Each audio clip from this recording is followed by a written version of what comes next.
பகவத்கீதையின் 14ஆம் அத்தியாயம் குணத்ரய விபாக யோகம், முக்குணங்களின் வேறுபாடு என்று அழைக்கப்படுகிறது. இதில் 27 ஸ்லோகங்கள் உள்ளன.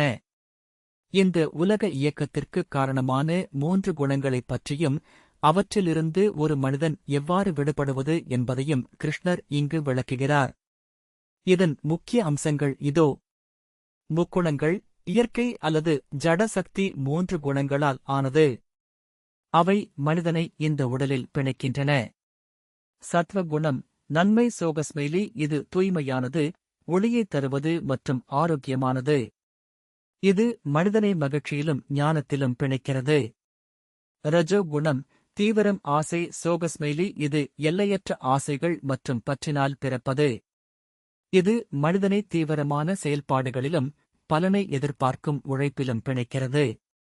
தமோ குணம் அறியாமை சோகஸ்மெலி, இது இருளிலிருந்து பிறப்பது.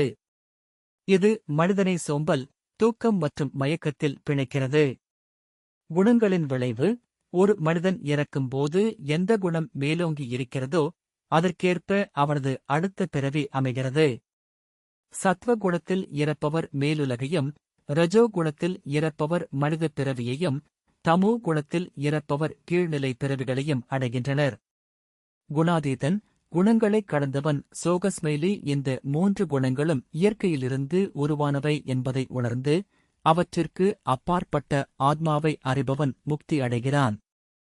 இன்பம் துன்பம், மானமவமானம், நண்பனெதிரி என அனைத்தையும் சமமாக பார்ப்பவனே குணாதீதன் எனப்படுகிறான். பக்தியின் வலிமை: யார் ஒருவர் மாறாத பக்தியுடன் என்னை வழிபடுகிறாரோ அவர் இந்த 3 குணங்களையும் கடந்து பிரம்ம நிலையை அடையத் தகுதியுடையவர் ஆகிறார் என்று கிருஷ்ணர் உறுதியளிக்கிறார்.